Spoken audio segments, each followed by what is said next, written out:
یہ امام بخاری علیہ رحمہ کے استاد مصنف عبد الرزاق نے صحیح سند میں اپنی کتاب کے اندر درج فرمایا ہوا ہے۔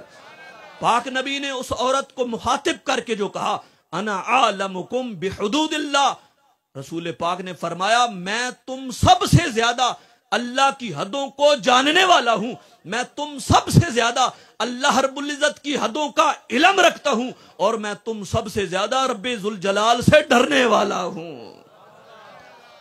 اب اللہ کی حدیں کیا ہے؟ اللہ کی حدیں، طلاق دے دی بیوی کو خامد نے، لیکن طلاقیں 3 دی ہیں، 3 طلاقیں دینے کے بعد بھی اس خبیث النفس بندے نے اپنے گھر کے اندر بیوی کو رکھا ہوا ہے۔ یہ اللہ کی حدوں کو توڑنا ہے۔ رب فرماتا ہے وَمَن يَتَعَدَّ حُدُودَ اللَّهِ فَقَدْ ظَلَمَ نَفْسَهُ، جس نے اللہ کی حدوں کو توڑا اس نے اپنی جان پہ ظلم کیا ہے، وہ ظالم ہے۔ اپنی بیوی کو 3 طلاقیں دیتے ہیں اور طلاقیں دینے کے بعد اپنے گھر میں رکھ لیتے ہیں۔ کوئی جناب والا بھابھی کے ساتھ پکڑا جاتا ہے، کوئی جناب والا بیٹی کے ساتھ پکڑا جاتا ہے، کوئی جناب والا بہن کے ساتھ پکڑا جاتا ہے۔ اس طرح کے حالات برپا ہیں، اس لیے ہر گھر کے اندر سے سکون اٹھ گیا ہے، کیونکہ ہم نے اپنے رب ذوالجلال نے جو حدیں مقرر کی ہیں یارو، وہ حدیں ہم نے عبور کر ڈالی ہیں، ان حدوں کو ہم نے کراس کر لیا ہے۔ جب ہم نے حدوں کو کراس کر لیا ہے، رب ذوالجلال نے ہمارے گھروں کو توڑ دیا ہے۔ اگر ہم اللہ کی حدوں کا خیال کریں، رب ذوالجلال کی عزت کی قسم، رب ہمارے گھروں کو جوڑ دے گا، رب ہمارے گھروں کو جوڑ دے گا۔ اب دیکھیے 3 طلاقیں دینے کے بعد مفتی حنفی نے، مفتی احناف، حنفیوں کے مفتی نے فتویٰ دے دیا 3 طلاقیں ہو چکی ہیں، لہذا بیوی مغلظہ ہو چکی ہے، اب بغیر حلال شرعی کے واپس نہیں آئے گی۔ اب جناب کیا کرتے ہیں؟ اب تو ہم جناب والا پھنس گئے ہیں، اور جناب والا اب ڈھونڈتے ہیں اپنی مرضی کا فتویٰ، اور پھر جاتے ہیں جناب والا دوسرے اہل حدیث فرقوں کے پاس، ان سے جا کر فتویٰ طلب کرتے ہیں اور ان سے فتویٰ مانگتے ہیں۔ وہ فتویٰ کیا دیتے ہیں؟ وہ کہتے ہیں 1 طلاق ہوئی ہے، اپنی بیوی کو دوبارہ رکھ لیں۔ میرا سوال ہے، آپ سارے احباب یہاں پر موجود ہو، علماء کی موجودگی میں میں آپ سے سوال کرنا چاہتا ہوں، مجھے آپ یہ بتاؤ، آپ کا نکاح اہل حدیثوں نے پڑھایا تھا یا سنی علماء نے پڑھایا تھا؟ سنی علماء نے نکاح پڑھایا۔ آپ کے باپ داداؤں کا نکاح سنی علماء نے پڑھایا۔ ظالموں، اپنا گھر بچانے کے لیے کسی اور کے دروازے پہ چلے گئے۔ آپ لوگوں کو نہیں معلوم 3 طلاقیں دینے سے 3 ہی واقعہ ہوتی ہیں۔ یہ غلط کسی نے آپ کو پٹی پڑھائی ہے کہ 3 طلاقوں سے 1 طلاق واقعہ ہوتی ہے۔ لہذا اللہ کی حدوں کا خیال کرو، تم اللہ کی حدوں کا خیال کرو گے، رب ذوالجلال تمہاری عزتوں کا خیال فرمائے گا۔ اب بلند آواز سے ذرا کہیں سبحان اللہ۔ اللہ کی حدوں کا لازمی طور پر خیال کریں۔ اس میں میرے پاک نبی نے ایک مسئلہ ارشاد فرمایا، وہ مسئلہ یہ ہے، فرمایا کہ میں تم سب سے زیادہ علم رکھنے والا ہوں، اور تم سب سے زیادہ میں رب ذوالجلال سے ڈرنے والا ہوں۔ یارو، نبی پاک صلی اللہ علیہ وآلہ وسلم نے مسئلہ حل کر دیا۔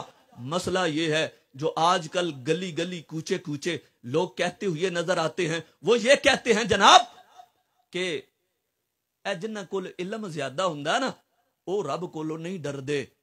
میں نے کہا تمہاری یہ بات مصطفیٰ کی حدیث کے بھی خلاف ہے اور رب ذوالجلال کے فرمان کے بھی خلاف ہے۔ وہ کیسے؟ وہ اس طرح خلاف ہے جناب جی کہ مصطفیٰ نے خود فرمایا ہے میں سب سے زیادہ عالم بھی ہوں، میں سب سے زیادہ علم بھی رکھتا ہوں، اس لیے میں سب سے زیادہ رب ذوالجلال سے ڈرتا بھی ہوں۔ معلوم ہوا جس کے پاس علم ہوتا ہے وہی رب ذوالجلال سے ڈرتا ہے۔ اور قرآن مجید میں بھی اللہ تبارک و تعالیٰ نے فرمایا ہے، قرآن میں بھی اللہ نے فرمایا ہے کہ علماء جو ہیں، میرے بندوں میں سے جو علماء ہیں وہ اللہ تبارک و تعالیٰ سے زیادہ ڈرتے ہیں۔ اب بتائیے مجھے، آپ کی بات مانی جائے یا پھر قرآن پاک کی بات مانی جائے، رسول پاک صلی اللہ علیہ وسلم کا فرمان مانا جائے؟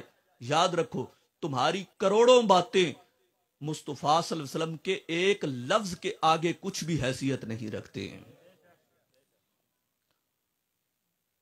اب لوگ پتہ کیا کہتے ہیں، صحابہ کی یہ شان بیان کرتے ہیں، اور صحابہ کی ہم جب شان بیان کرتے ہیں تو پتہ ہے ہمیں ناسبی ہونے کا یہ تانا ملتا ہے، ناسبی ہونے کا کہ یہ ناسبی ہیں۔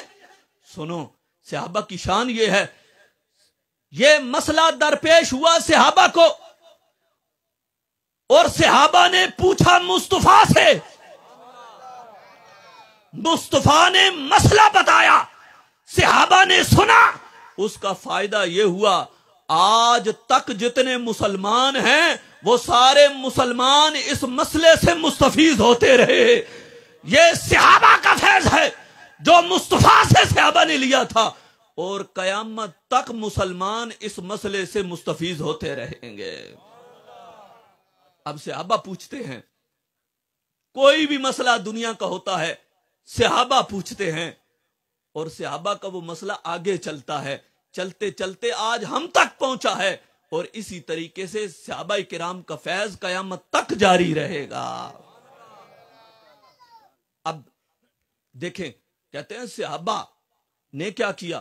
میں نے کہا صحابہ کے بغیر تم قرآن ثابت نہیں کر سکتے، صحابہ کے بغیر مصطفیٰ کا فرمان ثابت نہیں ہو سکتا، صحابہ کے بغیر مولا علی کی شان ثابت نہیں ہو سکتی، صحابہ کے بغیر امام حسن اور امام حسین کی شان ثابت نہیں ہو سکتی، صحابہ کے بغیر سیدہ فاطمہ کی شان ثابت نہیں ہو سکتی۔ میں ببانگ طاہل کہتا ہوں، سنو، بڑی شاندار حدیث، مشہور و معروف حدیث، حسین منی وانا من الحسین، حسین مجھ سے ہے، میں حسین سے ہوں۔ ہر پڑھا لکھا اس حدیث کو جانتا ہے، بڑے بڑے علماء منبروں پہ بیٹھ کے اس حدیث کو پڑھتے ہیں، لیکن ان کو یہ نہیں معلوم کہ یہ حدیث جس طرح اہل بیت کی شان بیان کر رہی ہے، اسی طریقے سے صحابہ کی شان بھی بیان کر رہی ہے۔ آپ کہیں گے وہ میں نے جو بڑے بڑے علماء کا کہا ہے وہ ان خطیبوں کو کہا ہے جو جناب والا تفضیلی قسم کے ہیں، وگرنہ جو اصلی علماء اہل سنت کا ایک قاری بھی ہو، الحمدللہ ہم اس کی بھی عزت کرنے والے ہیں۔ لیکن یاد رکھو، حسین منی وانا من الحسین، حسین مجھ سے ہے، میں حسین سے ہوں۔ جانتے ہو امام حسن کی شان بھی بڑی، امام حسین کی شان بھی بڑی ہے، لیکن یہ شان بیان کی ہے مصطفیٰ نے، آگے روایت بیان کی ہے صحابی رسول نے۔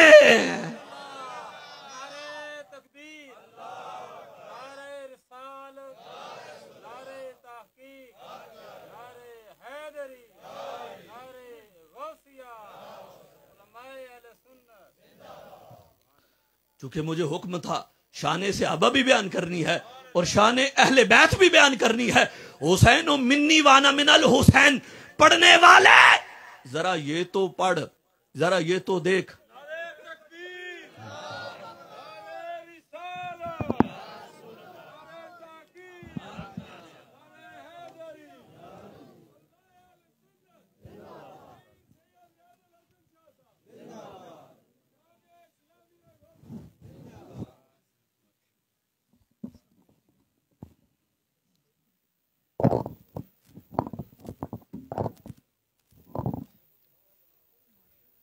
حسین منی وانا من الحسین، ہر ایک پڑھتا ہے، لیکن کیا کرے کہ یہ جب ہم حدیث پڑھتے ہیں تو اس حدیث کے ساتھ شان صحابہ بھی بیان ہوتی ہے۔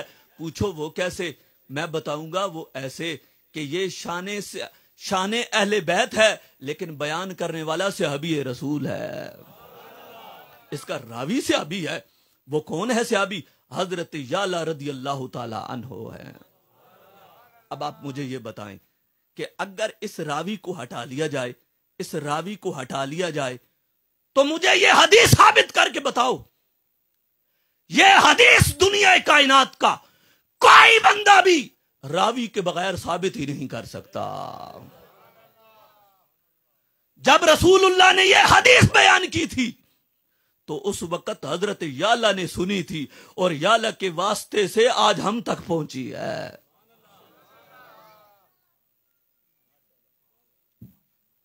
ذرا گج کے کہو نا سبحان اللہ.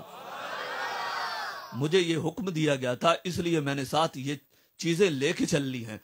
اور دوسری حدیث بڑی مشہور و معروف حدیث ہے, ہر ایک پڑھتا ہوا نظر آتا ہے, من کنت مولاہ فہذا علی مولا, جس کا میں مولا اس کا علی مولا. یہ سارے پڑھتے ہیں لیکن میں ببانگے توحل کہتا ہوں اتنے سارے لوگوں میں اور پیر صاحب کی موجودگی میں یہ آپ لوگوں سے ببانگے توحل کہوں گا, یہ حدیث بھی صحابی رسول کے بغیر ثابت نہیں ہے. کیونکہ راوی نہ ہو حدیث ثابت نہیں ہو سکتی. جانتے ہو راوی اس کا کون ہے؟ وہ بھی رسول اللہ کا صحابی حضرت زید بن ارقم رضی اللہ تعالیٰ عنہ ہے. اب بتا میں ان تفضیلی ملوڈوں سے کہتا ہوں, میں ان رافضی ملوڈوں سے کہتا ہوں, تم اہل بیت کی محبت کی آڑ میں جو صحابہ رضوان اللہ تعالیٰ علیہ مجمعین کو پھونکتے ہو, پہلے یہ حدیثیں تو ثابت کر کے دکھاؤ نا, یہ شانیں تو ثابت کر کے دکھاؤ نا. یہ مر جائیں گے. اور میں یہ بڑے وثوق سے کہوں گا یہ تو ہماری کتابیں ہیں, اگر تم مجھے کہو میں ان کی کتابوں سے انہی صحابیوں سے یہ حدیثیں ثابت کر کے دکھا دوں گا. یہ کیا سمجھتے ہیں کہ ہم علمی طور پر یتیم ہیں؟ ہرگز نہیں. ہم علمی طور پر یتیم ہرگز نہیں ہے. ہمارا بچہ ان حدیثوں کو رٹے ہوئے ہے اور ان کے راویوں کو بھی جانتا ہے. سنو, یہ حدیث تو ہم پڑھتے ہیں لیکن ایک اور حدیث بھی پڑھتے ہیں. میرے پاک نبی سرور کائنات نے فرمایا میرے حسن اور میرا حسین یہ دونوں دنیا میں میرے پھول ہیں. جانتے ہو اس حدیث کا بھی راوی کون ہے؟ اس حدیث کا راوی عمر رضی اللہ تعالیٰ عنہ کا بیٹا ہے.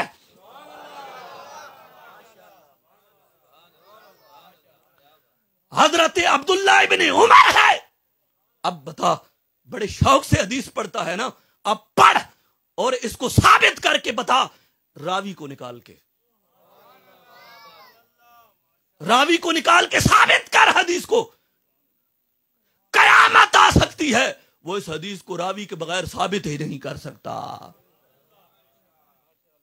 تو یہ کوئی سنیا سبحان اللہ جیڑی تسا آنکھو گج کے سبحان اللہ, ٹل لا کے آنکھو سبحان اللہ, سینے کا زور لگا کے کہو سبحان اللہ, دونوں ہاتھوں کو بلند کر کے کہو سبحان اللہ. رسول پاک صلی اللہ علیہ وآلہ وسلم کی یہ حدیث حضرت عبداللہ ابن عمر کے واسطے سے ثابت ہوتی ہے. اور پھر میرے پاک نبی سرور کائنات نے ایک اور حدیث ہے شہزادوں کے بارے میں کہ میرے حسن اور حسین یہ دونوں جنتی نوجوانوں کے سردار ہیں. سنی ہوئی ہے نا حدیث؟ لیکن یہ حدیث بھی اس کو روایت کرنے والا رسول پاک صلی اللہ علیہ وسلم کا صحابی حضرت ابو سعید خدری رضی اللہ تعالیٰ عنہ ہے. جی اب سوال کرو. سوال کیا سوال کرو گے؟ اب یہ سوال بنتا ہی نہیں ہے. وہ بھی جانتے ہیں کہ راویوں کے بغیر روایت ثابت نہیں ہوتی. دیکھا میں نے کہا جو بھی حدیث پڑھو گے اس میں شان اہل بیت بھی ہے لیکن اس سے پہلے شان صحابہ بھی موجود ہے. صحابیوں کی سب سے بڑی شان یہ ہے کہ جو رسول اللہ سے شان اہل بیت کے بارے میں انہوں نے سنا تھا وہ چھپایا نہیں تھا, انہوں نے بیان کیا تھا. اس لیے آج ہم ممبر پر بیٹھ کے بیان کر رہے ہیں اور قیامت تک ہر سنی عالم دین بیان کرتا رہے گا.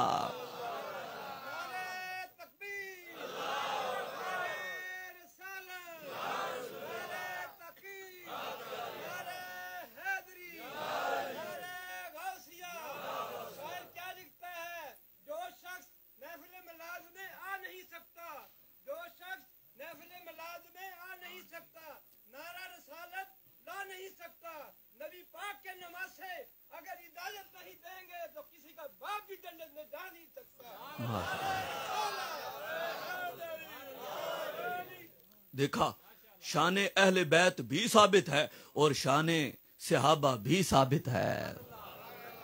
دیکھیں اگلی حدیث بڑے ذوق سے بڑے شوق سے پڑھتے ہیں اور میں نے سنا ہے اس لیے باور کرواتا ہوں, آپ لوگوں کو بتاتا ہوں. آپ لوگوں کو غصہ لگتا ہے, میں نے کہا اگر ان حدیثوں کے بدلے آپ کو غصہ لگتا ہے تو پھر میں 4-5 حدیثیں اور سناؤں گا تاکہ آپ کو زیادہ غصہ لگے. اور یہ حدیث پتہ ہے کیا بیان کرتے ہیں؟ میرے پاک نبی سرور کائنات فخر موجودات صلی اللہ علیہ وسلم صبح سویرے سویرے تشریف لائے اور آپ کے اوپر کالی اون کی چادر تھی. اتنے میں حضرت امام حسن آئے, سرکار نے امام حسن کو اپنے چادر میں لے لیا. پھر امام حسین آئے, سرکار نے ان کو بھی اپنی چادر میں لے لیا. اتنے میں حضرت مولا علی بھی آئے, ان کو اپنی چادر میں لے لیا. پھر سیدہ فاطمہ آئی, ان کو بھی اپنی چادر میں لے لیا. چادر میں لے کے پاک نبی نے فرمایا انما یرید اللہ لیذھب عنکم الرجس اہل البیت ویطہرکم تطہیرا. مصطفیٰ نے یہ آیت پڑھی, اب یہ روایت پڑھی جاتی ہے, ان کو کہا پیچھے پلٹ کے راوی کا نام لے. گج کے کہو سبحان اللہ. پیچھے پلٹ کے راوی کا نام لے, پوچھ اسے راوی کا نام. یہ حدیث تب ثابت ہوگی جب سچے باپ کی سچی بیٹی کا نام لوگے. صدیق اکبر کی بیٹی سیدہ عائشہ صدیقہ رضی اللہ تعالیٰ عنہا اس حدیث پاک کی راویہ ہے.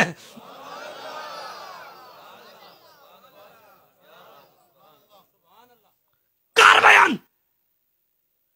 میں نے کہا یہ شان صحابہ شان اہل بیت بیان کرنے سے پہلے تمہیں شان صحابہ ضرور ملے گی, یہ ضرور بیان کرنی پڑے گی. یہ ناسبیت نہیں ہے, یہ عقیدہ یہ فکر رضا کے مطابق ہے. یہ عقیدہ داتا علی حجویری کے عقیدے کے مطابق ہے, اور یہ عقیدہ خواجہ معین الدین چشتی اجمیری کے عقیدے کے مطابق ہے. لوگ مجھے کہتے ہیں کہ یہ جناب والا اس کی اتنی عمر نہیں ہے اور یہ بڑے بڑے ہاتھ ڈالتا ہے. میں نے کہا نادان, یہ نہیں دیکھا جاتا. ہم جو روایتیں پیش کرتے ہیں, ہم جو عقیدے پیش کرتے ہیں, وہ عمر کو نہ دیکھو, وہ ان کتابوں کو دیکھو جو ہم بیان کر رہے ہیں, جو ہم کتابیں دکھا رہے ہیں. ہم تو بات اپنی کرتے ہی نہیں ہیں, ہم بات تو امام احمد رضا خان فاضل بریلوی کی کرتے ہیں.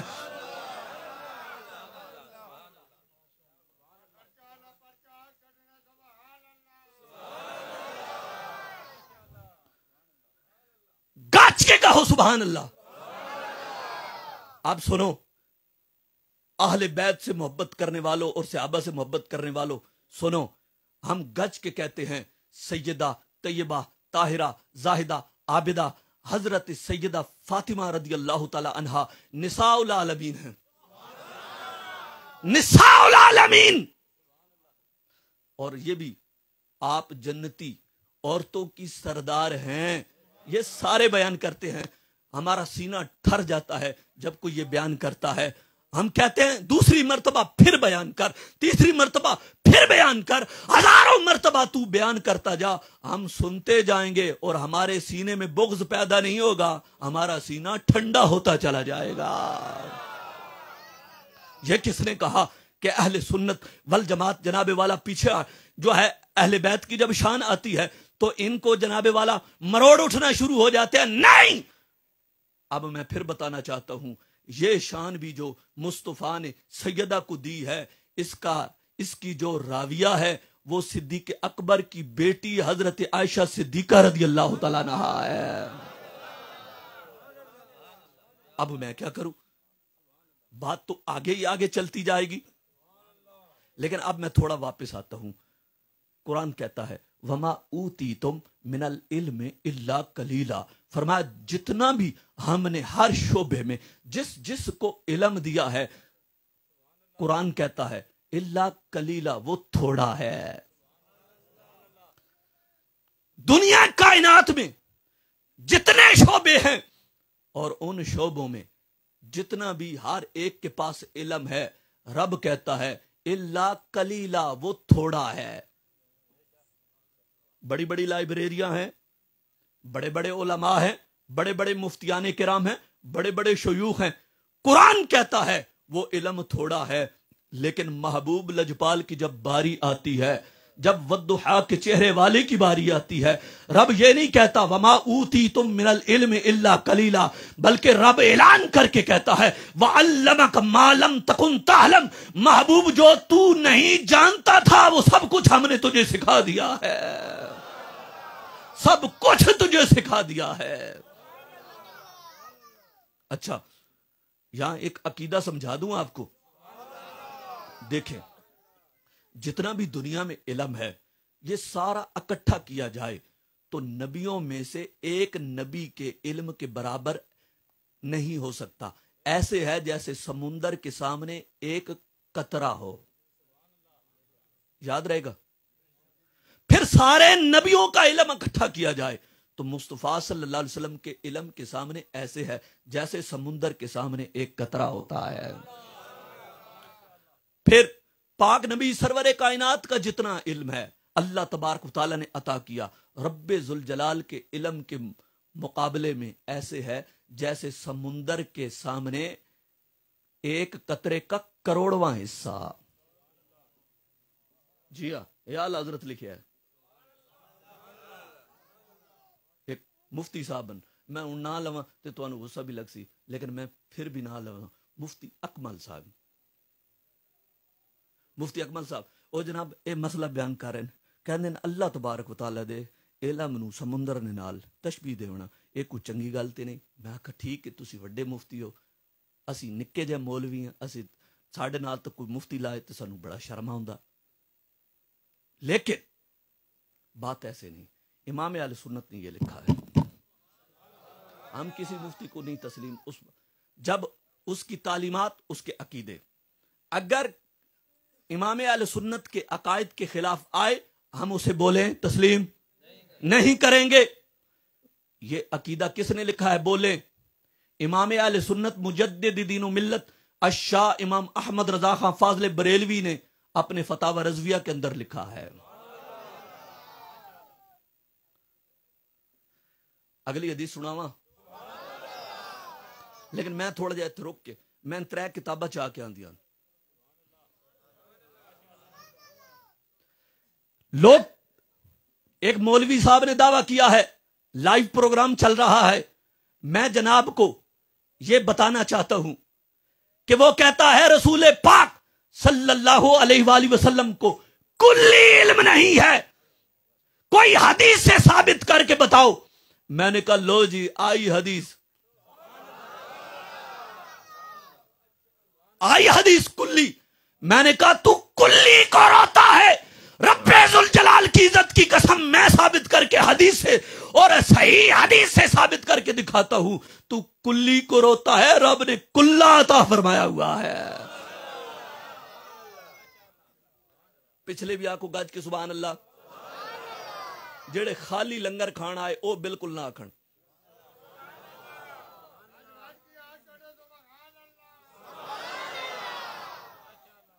سن، میرے پاک نبی سرور کائنات فخر موجودات صلی اللہ علیہ وسلم نے نماز پڑھی، نماز کے اندر میرے پاک نبی کو اونگ آ گئی، سرکار فرماتے ہیں اونگ کیا آئی، میں اپنے آپ کو دیکھتا ہوں رب ذوالجلال میرے سامنے موجود ہے، رب میرے سامنے موجود ہے۔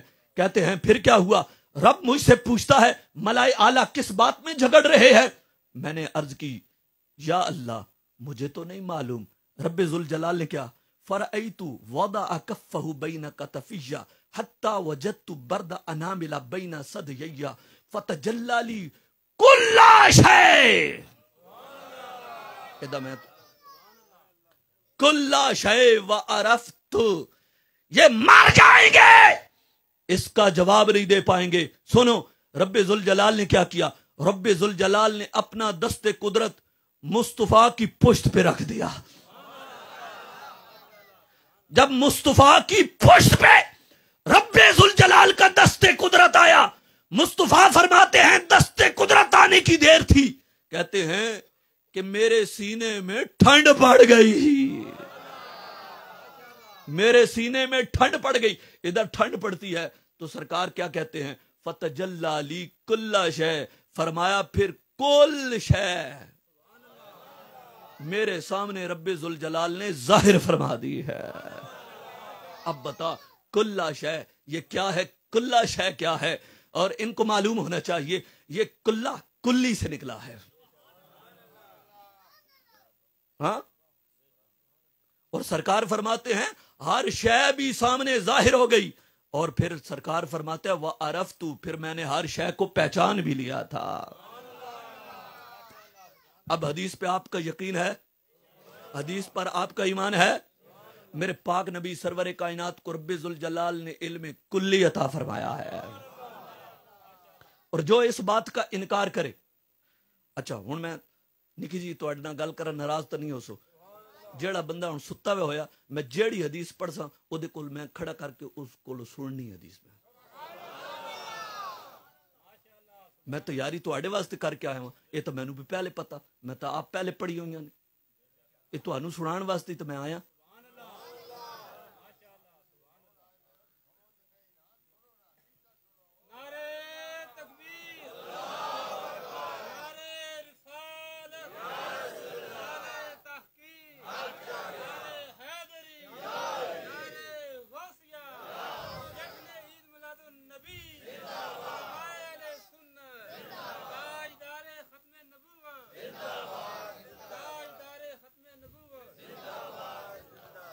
اب بخاری آتی ہے، سعد بن ابی وقاص رضی اللہ تعالیٰ عنہ بیمار ہو گئے، بڑے خوش قسمت ہیں، پاک نبی سرور کائنات عیادت کے لیے تشریف لے جاتے ہیں۔ پاک نبی سرور کائنات جس وقت عیادت کے لیے تشریف لے جاتے ہیں تو وراثت کے مسئلے پوچھنے لگ جاتے ہیں۔ سرکار سمجھ گئے میرا غلام اب یہ سمجھ رہا ہے کہ اس بیماری میں وفات پا جاؤں گا، اس لیے وراثت کے مسئلے پوچھ رہا ہے۔ سرکار دو عالم صلی اللہ علیہ وسلم کے جملے سنو، اور پھر ان دوسرے 2 نمبر کان کٹوں کے یہ جملے دوسری جانب، وہ کہتے ہیں اللہ کے سوا کوئی بھی کسی چیز کا نفع کا اور نہ ہی نقصان کا کوئی مالک ہے، صرف اللہ ہے اور کوئی بھی نہیں ہو سکتا۔ اب میں حدیث سامنے تمہارے رکھتا ہوں، بخاری شریف ہے، جلد نمبر 1 ہے اور صفحہ نمبر 183 ہے۔ میرے پاک نبی نے غلام کو جو کہا، فرمایا حتی ینتفع اقوام بکا ویضر بکا آخرون۔ میرے پاک نبی سرور کائنات نے فرمایا اے میرے غلام، تجھے اس وقت تک موت نہیں آئے گی جب تک کہ بہت ساری قومیں تجھ سے نفع نہ حاصل کر لیں اور بہت ساری قومیں تجھ سے نقصان حاصل نہ کر لیں، تب تک تجھے موت نہیں آنے والی ہے۔ اب جہاں پر بھی دیکھو نفع اور نقصان سرکار نے صحابی کی طرف منسوب کیا، اور صحابی پھر دنیا نے دیکھا حضرت سعد بن ابی وقاص رضی اللہ تعالی عنہ فاتح ایران بنے۔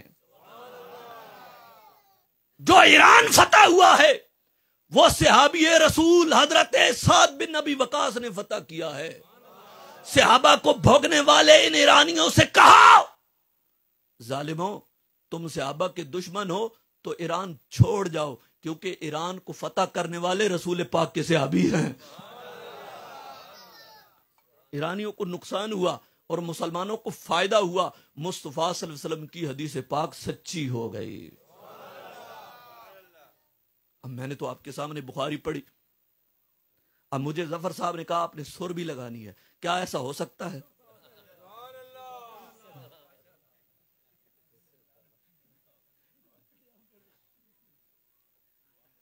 ایسا ہو سکتا؟ سر میرے کو نہیں لگتی، میں پہلے ہی معذرت کردا، پیر صاحب بھی بیٹھے پھر صبح ہوئی نہ ہوئے جی میری جھاڑا پئی ہون، یہ سر لگتی جی نہیں ہے تو پھر لاؤں کیوں ہے؟ سیدھا سیدھا کام۔ بابا جی یہ آج جاگ دے نے، آج اکھ پٹ کے تکو سارے جاگ دے نے۔ اگلی حدیث پڑھ کے سناؤں؟ گج کے کہو نا سبحان اللہ۔ جس وقت میاں بیوی، میں اب جامع ترمذی پڑھنے لگا ہوں اور صفحہ نمبر 351 پڑھنے لگا ہوں اور جلد نمبر 1 ہے، اور لائن نمبر بھی، جب یہ اس طرح کا بتایا جائے نا کہ لائن نمبر بھی بتاؤ تو پھر بڑا نشہ آتا ہے۔ لائن نمبر بتا دوں، لائن نمبر 14 ہے، اصل نسخہ اس میں سے میں بتا رہا ہوں۔ اور پھر سنو رسول پاک سرور کائنات فخر موجودات صلی اللہ علیہ وسلم کی حدیث، جس وقت میاں بیوی آپس میں لڑتے ہیں تو اس وقت جو جنت میں موٹی موٹی آنکھوں والی حور بیٹھی ہوتی ہے وہ مخاطب کر کے بیوی کو کہتی ہے لا تؤذیہ قاتلک اللہ، وہ کہتی ہے کہ اس کو تکلیف نہ دے، اللہ تجھ کو ہلاک کرے، یہ کچھ دنوں کا مہمان ہے تیرے پاس، یہ ان قریب میرے پاس آنے والا ہے۔ اب غور کرو، ایک حور ہے اور وہ جناب والا تشریف فرما کہاں ہے؟ جنت کے اندر۔ اے مہربانی کرے سو تھوڑا جا اس تھوڑا جا اچیرا کرے سو، مہربانی کر سو، کتنے بیٹھے تھوڑا جا کھول لو نا جناب۔ اچھا دیکھیں جی، جنت کہاں ہے؟ جنت 7 آسمانوں سے اوپر ہے، اور حور کہاں بیٹھی ہے؟ جنت کے اندر بیٹھی ہے۔ اور میاں بیوی جو لڑ رہے ہیں یہ رات کے اندھیرے میں لڑ رہے ہیں اور بند کمرے کے اندر لڑ رہے ہیں، 7 بچے سوئے ہوئے ہیں ان کو بھی نہیں پتا، اور دوسرے کمرے میں والدین سوئے ہوئے ہیں ان کو بھی نہیں پتا، اور محلے والوں کو بھی نہیں پتا، لیکن حور کا علم کیا ہے؟ دیکھو رب ذوالجلال نے کتنا چانن عطا کیا ہے ایک حور کو کہ وہ جناب والا عرش معلی سے اوپر جنت الفردوس میں بیٹھ کر وہ جناب والا میاں بیوی کا جھگڑا رات کے اندھیرے بند کمرے کے اندر دیکھ رہی ہے، بند کمرے کے اندر دیکھ رہی ہے۔ غور کر، یہ حور کے علم کا عالم ہے تو سراپا نور کے علم کا عالم کیا ہوگا؟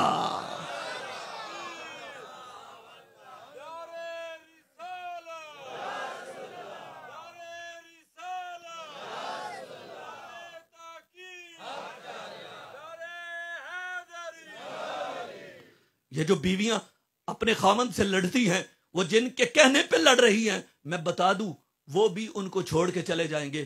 تمہارا گھر برباد کرنے کے لیے وہ تمہیں یہ پٹیاں پڑھاتی ہیں اور وہ کہتی ہیں تمہارا خاوند یہ کر رہا ہے، تمہارا خاوند یہ کر رہا ہے، وہ کسی کے کہنے پہ اپنے خاوندوں کو ناراض کرتی ہیں۔ میں پاک نبی سرور کائنات کی ایک حدیث نہ سنا دوں آپ لوگوں کو؟ میرے پاک نبی سرور کائنات فخر موجودات صلی اللہ علیہ وسلم کا فرمان ہے کہ خاوند سر سے لے کر پاؤں تک زخموں سے چور و چور ہو، اور پھر اس کے زخموں پہ پیپ پڑ جائے اور خون نکلنا شروع ہو جائے، اور بیوی جو ہے وہ اس کو سر سے لے کر پاؤں تک چاٹنا شروع کر دے، مصطفیٰ فرماتے ہیں وہ پورا بدن چاٹ لے پھر بھی وہ اپنے خاوند کا حق ادا نہیں کر پائے گی۔ خاوند کیا کرتا ہے؟ صبح نکلتا ہے، پھر شام کو تھک ہار کر واپس آتا ہے، یہ سارے کوئی پیڑ نہیں ہوندی، ایویں جناب والا سر بن کے تے جناب والا کہندی ہے او میرے سر نو درد ہے، ہوٹل تو کھانا لیا۔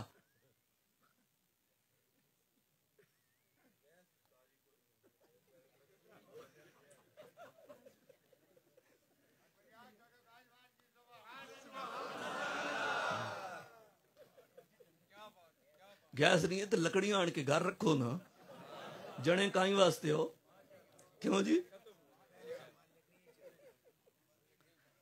گیس والے آپ ہی جو چھٹ دیتی ہے، وہ آندا تھوڑی دیر گیس آندی ہے جناب والا، ہن موضوع کہیں اور ہی پلے لگا، ویسے ہی سیدھا سیدھا ونجن دو۔ نبی پاک صلی اللہ علیہ وسلم کے فرمان پہ ہمیں یقین ہے، ہمیں اپنی جانوں سے زیادہ بڑھ کر مصطفیٰ صلی اللہ علیہ وسلم کے فرمان پہ یقین ہے۔ مصطفیٰ صلی اللہ علیہ وآلہ وسلم نے اپنے صحابہ کو فرمایا تھا اے میرے صحابہ آج رات کوئی بھی باہر نہ اٹھے، میں بخاری پڑھ رہا ہوں، جلد نمبر 1 ہے، صفحہ نمبر 200 ہے۔ مصطفیٰ نے پابندی لگا دی کوئی بھی رات کو نہ اٹھے. صحابہ کرام نے عرض کی یا رسول اللہ یا حبیب اللہ کیوں نہ اٹھے؟ مصطفیٰ صلی اللہ علیہ وسلم نے فرمایا اس واسطے آج رات شدید طوفان آئے گا. یہ کہتے ہیں مصطفیٰ کو علم غیب نہیں. شدید علم غیب، شدید طوفانی بارش بھی ہوگی. اور پاک نبی سرور کائنات نے کہا، سرکار نے ساتھ یہ بھی کہا اپنے جانور بھی باندھ دو. اپنے جانور بھی باندھ دو.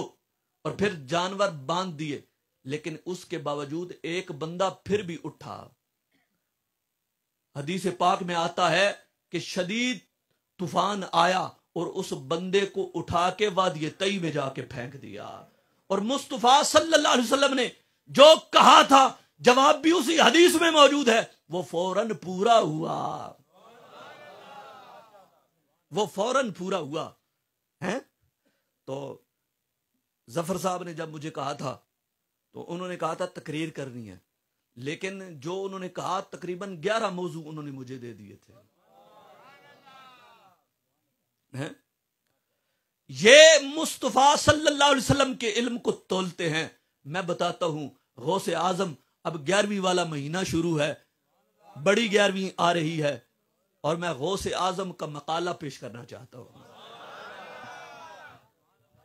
غوث اعظم سے جن جن کو محبت ہے گج کے کہو ذرا سبحان اللہ. دیکھو غوث اعظم کو میرے رب ذوالجلال نے کتنا علم عطا کیا ہے، اور غوث اعظم کے علم کا یہ عالم ہے تو سرکار دو عالم کا علم کا عالم کیا ہوگا. دیکھیں میں جناب آپ کے سامنے پیش کرتا ہوں، اور یہ جو کتاب میں نے آپ لوگوں کے سامنے کھول رہا ہوں، یہ کتاب غوث اعظم نے خود لکھی ہے.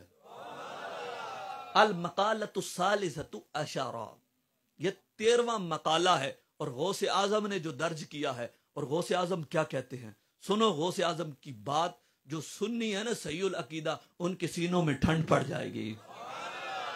غوث اعظم کہتے ہیں یبن آدم، اے ابن آدم، ان اللہ، میں اللہ ہوں.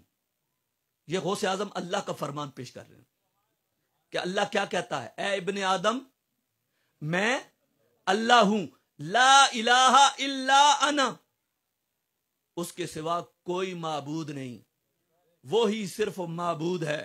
وہ کہتا ہے اقول لشیء، وہ اللہ کہتا ہے کہ میں کسی شے کو جب کہہ دیتا ہوں کن ہو جا فیکون، وہ شے فوراً ہو جاتی ہے. وہ شے فوراً ہو جاتی ہے، کن فیکون. وہ کہتے ہیں کہ یہ صرف اللہ کی شان ہے. میں نے کہا غوث اعظم کو مانتا ہے؟ کہتا ہاں مانتا ہوں، کیونکہ غوث اعظم رفع یدین کرتے تھے، اس لیے ہم بھی رفع یدین کرتے ہیں. میں نے کہا غوث اعظم کو مانتا ہے تو پھر غوث اعظم کی یہ عبارت بھی مان کے دکھا. غوث اعظم آگے کیا کہتے ہیں کہ اطیعنی، رب فرماتا ہے کہ تو میرا تابعدار بن جا، اجعلو کا، میں تجھے بھی ایسا ہی بنا دوں گا، تقولو، تو بھی کہے گا، لشیء، کسی شے کو کن ہو جا فیکون، وہ ہو جائے گی. جب تو کن کہے گا، اب رب کن کہتا ہے کوئی شے ہو جاتی ہے، رب کہتا ہے تو میرا تابعدار بن جا، میں تجھے بھی ایسا بنا دوں گا. جب تو کن کہے گا تو فوراً فیکون، وہ شے ہو جائے گی. جیسے ہم غوث کو مانتے ہیں، یہ کبھی بھی غوث کو ایسا مان نہیں سکتے. کہتے ہیں یہ غوث تم نے، غوث تو اللہ ہے. میں نے کہا ٹھیک ہے، یہ کتاب ہے جامع ترمذی، اس کے اندر سارے نام اللہ تبارک و تعالیٰ کے درج ہیں. سارے نام اللہ کا ایک ذاتی نام ہے، باقی سارے صفاتی نام ہیں. سارے صفاتی نام میں جامع ترمذی کے اندر دکھا سکتا ہوں، سارے نام درج ہیں. مجھے ان سارے ناموں میں سے غوث نام نکال کے دکھا، اللہ کا کہاں ہے؟ جی بولے. قرآن پاک کے شروع میں لکھے ہوئے ہیں، ان میں غوث جو ہے وہ نام اللہ کا نکال کے دکھاؤ. کدی مدرسے والے پلے آ جایا کرو، کدھر کسی عالم دین نال رابطہ بھی رکھ لیا کرو. اللہ کے نام توقیفی ہیں. یہ نہیں ہو سکتا کہ جو من میں آیا وہ اللہ کا نام رکھ دیا، ایسا نہیں ہو سکتا. نام وہی ہوگا جو قرآن اور حدیث میں آیا ہے. لیڈر. اب لیڈر جو ہے یہ ایک اچھا معنی رکھتا ہے. اب اللہ تعالیٰ کو لیڈر کہہ سکتے ہیں؟ کیوں؟ اللہ رہنمائی نہیں کرتا. لیڈر کیا کرتا ہے؟ لیڈ کرتا ہے، رہنمائی کرتا ہے. اب آپ یہ نام اللہ کا رکھ دو.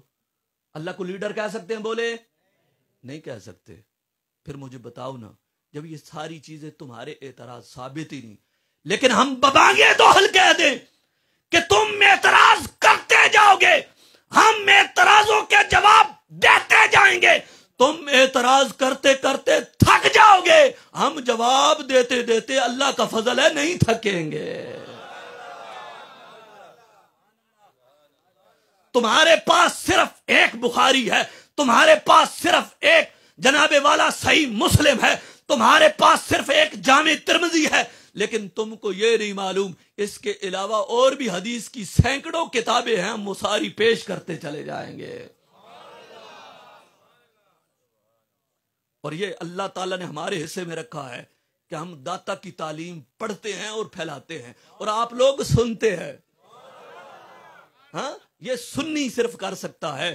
سنی کے علاوہ جو دوسرے غیر عقیدہ رکھنے والے ہیں وہ کبھی بھی نہیں کر سکتے. سمجھ شریف چاہیے کوئی نہیں آئی؟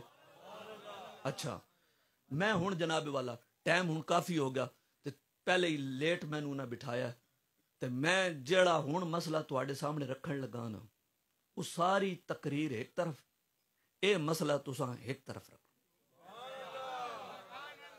سمجھ شریف چاہ گئی؟ میں جڑا موضوع چاہیا علم غیب رسول پاک صلی اللہ علیہ وسلم دا، او دے مطابق ہی امام اہل سنت نے ادے بارے جو کچھ تحریر فرمایا، میں او دا جناب ایک فیصلہ امام اہل سنت نے جو تحریر کیا ہے وہ آپ کے سامنے رکھنا چاہتا ہوں. غصہ تو نہیں کرو گے کہ وچ وچ ہن بندے غصہ کر دیں؟ تے غصہ نہیں کرنا. امام اہل سنت مجدد دین و ملت الشاہ امام احمد رضا خان فاضل بریلوی نے علم غیب پہ ان کی ساری عبارتیں لکھتے لکھتے لکھتے لکھتے پھر امام اہل سنت صفحہ نمبر 479 پہ اور جلد نمبر 29 پہ امام اہل سنت لکھتے ہیں. آپ لکھتے ہیں، اب دیکھیے کہ گنگوئی، اسماعیل، وہابیہ نے معاذ اللہ کن کن ائمہ، علماء، محدثین، فقہاء، مفسرین، متکلمین، اولیاء، صحابہ، انبیاء علیہ الصلوۃ والسلام کو کافر بنا دیا. ہن پھر میں تانوں اگلی گل دساں، امام اہل سنت نے ایدے وچ جناب والا 66 نام لکھے ہیں اکابرین کے، اور امام اہل سنت لکھنے کے بعد 66 نام کہتے ہیں اس کے علاوہ بھی سینکڑوں علماء اکابرین ہیں جو ان کی عبارتوں کی وجہ سے کافر بنتے ہیں. کہتے ہیں پہلے شاہ ولی اللہ صاحب محدث دہلوی کہتے ہیں کہ ان کے ان عبارتوں کی وجہ سے شاہ ولی اللہ محدث دہلوی بھی کافر قرار پاتے ہیں. مندے ہو؟ اپنے بزرگوں نو مندے ہو؟ اور دسو نا مندے ہو نا؟ اے جنہاں نال تساں جناب وال جوڑ پائے ہوئے، جنہاں نے گھر تساں رشتے کیتے ہوئے، جنہاں گھر آندے جاندے ہو، انہاں دا عقیدہ سن لو. انہاں دے عقیدے دے مطابق جتنے بھی ماں قبل، جتنے بھی ہمارے مفسرین، محدثین، صحابہ، جتنے بھی ان کی عبارتوں کی وجہ سے دائرہ اسلام سے خارج ہوتے ہیں. دوجا نالا کہتا ہے مولانا ملک العلماء بحر العلوم. نمبر 3 کہتے ہیں علامہ شامی صاحب رد المختار، کہتے ہیں ان کی وجہ سے وہ بھی دائرہ اسلام سے خارج ہوتے ہیں. اور کہتے ہیں شیخ محقق مولانا عبد الحق محدث دہلوی، وہ بھی ان کے فتووں کی زد میں آتے ہیں. اور کہتے ہیں کہ علامہ شہاب الدین خفاجی، وہ بھی ان کے فتوے کی زد میں آتے ہیں. امام فخر الدین رازی، وہ بھی ان کے فتووں کی زد میں آتے ہیں. علامہ سید شریف جرجانی، علامہ سعد الدین تفتزانی، امام ابن حجر مکی، علامہ محمد زرکانی، علامہ عبد الرؤوف مناوی، علامہ احمد قسطلانی، امام قرطبی. الغرض بہت زیادہ ساری لسٹ موجود ہے. اے سارے امام اہل سنت نے گن گن کے سارے علماء دے نام لکھے. کہا کہ اے جڑے دوسرے رشید احمد گنگوئی ٹولا، اے سارے جتنے بھی انہوں نے رسول پاک صلی اللہ علیہ وسلم کے علم کے بارے میں جو انہوں نے بکواسات کی ہیں، کہتے ہیں کہ ان کی بکواسات کی وجہ سے جو انہوں نے کفر کا فتویٰ لگایا ہے، کہتے ہیں یہ سارے عالم دین کافر بنتے ہیں۔ ہن تسی دسو بھائی، میں تانوں دسدا ہوں، بار بار دسدا ہوں، سنی ہو تے سنی بن کے رہو، دائیں بائیں ویکسو تے جناب والا تانوں نہیں پتا کہ کتنا وڈا گند ہے، اس گند وچ تسی چلے جاسو۔ آج تواڈے بچے اپنا عقیدہ چھوڑ گئے، ہن میں جاندا اور میں تواڈے چوں اکثر بندے بھی جاندا جنہاں دے گھر وچ بالکل سکون کوئی نہیں، کیوں؟ وہ پتر باہروں سن کے آندا گھر تواڈے تے فتوے لاؤندا ہے نا، ایسے پہلے روکیا کیوں نہیں؟ پہلے انہیں سکھایا کیوں نہیں؟ پہلے انہوں نے دسیا کیوں نہیں؟ ہاں ہے نا ایسے؟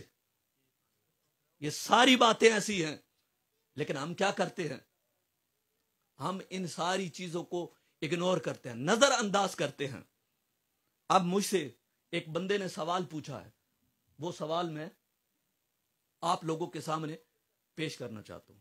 سوال یہ ہے کہ یہ دف کے ساتھ عورتیں نعت پڑھتی ہیں اور مائک لگاتی ہیں اور ساؤنڈ لگا کر یہ جناب والا پڑھتی ہیں۔ پہلے میں آپ کو اس کا ایک بنیادی نقطہ سمجھا دوں۔ بنیادی نقطہ جناب والا یہ ہے کہ شیخ منہاج، اس کے بہت بڑے مفتی نے، اس کی بہت بڑی یونیورسٹی ہے اور اس کا بہت بڑا مفتی ہے، اس نے فتویٰ دیا ہے، اس نے کہا کہ عورت کی آواز عورت نہیں ہے، اس لیے وہ مردوں میں جو ہے اگر وہ پڑھے تو جائز ہے۔ دسو جی ہن کی آ کے بندہ تے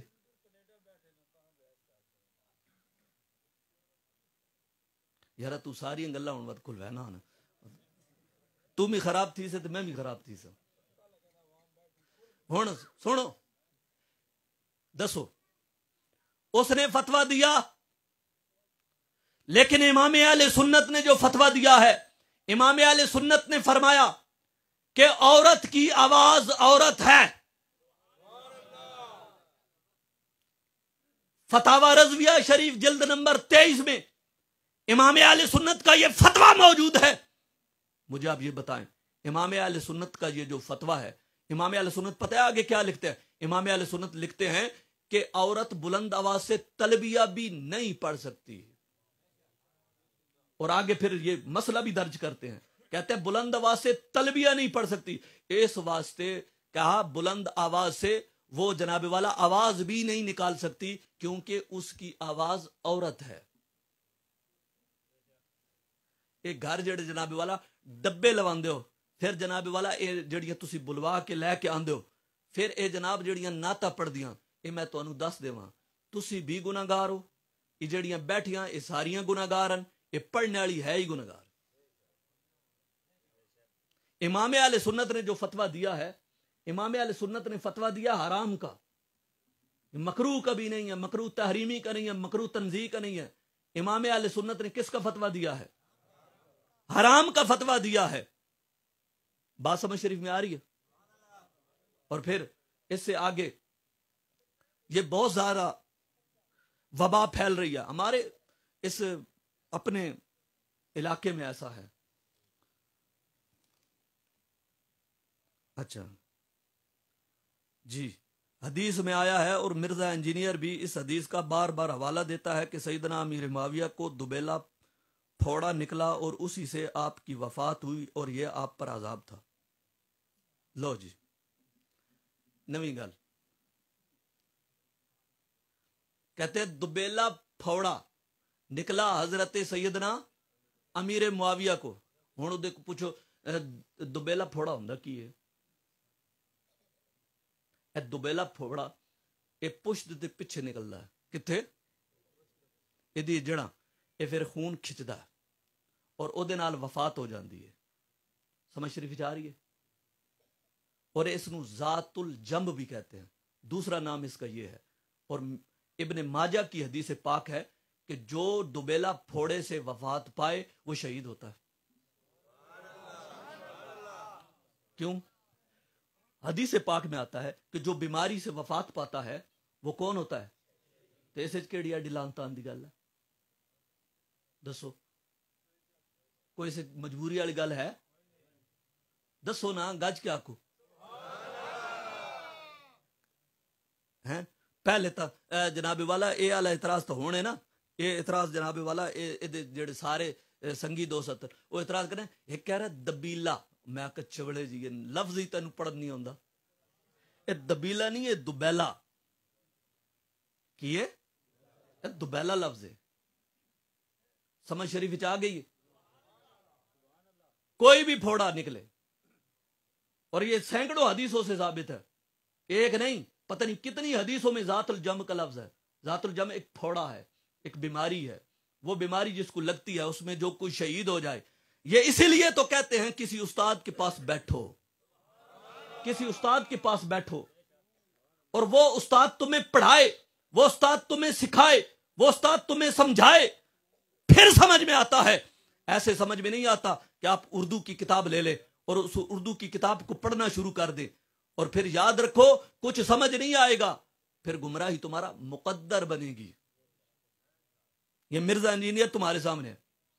اچھا، ایک اور اعتراض بھی مجھے پہلے چونکہ بتا دیے گئے تھے، تو میں اس واسطے یہ آپ لوگوں کے سامنے یہ سوال کے جواب ہے، یہ میں دینا ذرا ضروری سمجھوں گا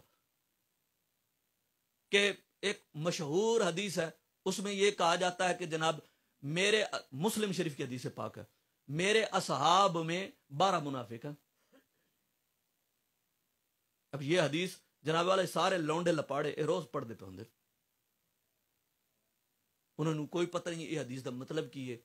میں کہا دا متن پڑھ، کہ دا متن کی ہے او کی ہوندا، میں کہا عربی پڑھ، یہ عربی پتہ کی ہے، فی اصحابی 12 منافقن۔ میرا سوال ہے، حضور صلی اللہ علیہ وسلم نے یہ نہیں کہا کہ میرے اصحاب 12 اصحاب منافق ہیں، میرے سرکار نے فرمایا میرے اصحاب میں 12 منافق ہیں۔ جملہ تو انہوں سمجھ ہی کوئی نہیں آ رہا۔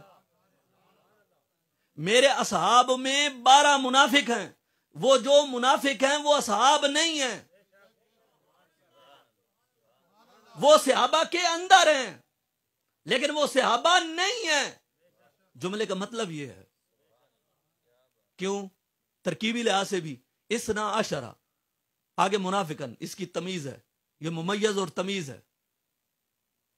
ہوں تسی آکھو ایک ہی شروع ہو گیا، میں آکھیا جناب اگر انہوں دی گل من لئی جائے نا، یہ حدیث دے سارے جملے غلط ہو جا سن، صرفی اور ناوی طریقے نہ۔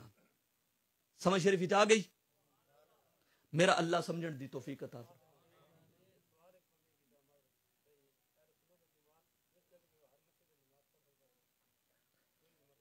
جہاں اہل سنت والجماعت کی انہوں نے سوال کیتا ہے بھائی ہر مسجد اہل سنت، ہر مسجد بندہ نماز پڑھ سکتا؟ یاد رکھو جیڑیاں مسجداں اہل سنت والجماعت دیاں انہاں دے اندر بندہ نماز پڑھ سکتا ہے، اور باقی جتھے جتھے بھی دوجیاں دیاں مسیتیاں اتھے بندہ نماز نہیں پڑھ سکتا۔ کیوں؟ ان نس قطعی چو ثابت ہے۔ مسجد زرار بنائی گئی سی، قرآن پاک ہے، اور اس نو مسجد آکھا گیا لیکن نال زرار بھی آکھا گیا۔ ہن اس مسجد پتہ ہے نبی پاک صلی اللہ علیہ وسلم کدھر گئے سن، نبی پاک دی عدم موجودگی چ اے مسجد بنائی گئی سی۔ شہید کتنے کی تھی؟ انہیں نبی پاک صلی اللہ علیہ وسلم نے اس پوری مسجد کو گرا دیا تھا۔ اب مجھے بتائیں وہ تھی مسجد، حالانکہ انہوں نے رسول پاک صلی اللہ علیہ وسلم کو بلایا تھا کہ آپ آئیں اور اس مسجد میں نماز پڑھیں، لیکن پھر بھی رسول پاک صلی اللہ علیہ وسلم نے اس مسجد کو گرایا۔ کیوں؟ ادھر اللہ کا نام تھا، ساتھ مصطفیٰ کا نام نہیں تھا۔ یہ پکی بات ہے۔ تفرقہ بازی والی مسجد ہے۔ میں کیوں کہتا ہوں تفرقہ بازی؟ یہ لوگ آج پتہ کیا کرتے ہیں، دائیں بائیں مسجد بنا لیتے ہیں اور پھر آپ لوگوں کو کہتے ہیں ہم سارے مسلمان ہیں، ہم سارے ایک ہیں۔ میں کہا سارے ایک ہیں تو پھر الگ مسجد کیوں بنائی ہے؟ پیچھے ساڈے پڑھنا نماز۔ الگ مسجد بنانے دی کیڑی ضرورت ہے؟ الگ مسجد کیوں بنائی؟ اگر اتحاد چاہتے ہو تو پھر ہمارے ساتھ آؤ نا، اپنی الگ مسجدیں کیوں بناتے ہو؟ اور پھر آہستہ آہستہ نوجوانوں کو کھینچ کھینچ کر کیوں لے جاتے ہو؟ پھر فتوے کیوں لگاتے ہو؟ جب آپ جیسے سادہ بندے ہوتے ہیں نا، ان کو برگلاتے ہیں۔ سمجھ شریف چاہیے؟ میرا اللہ تبارک و تعالیٰ سمجھنے دی توفیق عطا فرمائے۔ واخر دعوانا الحمدللہ۔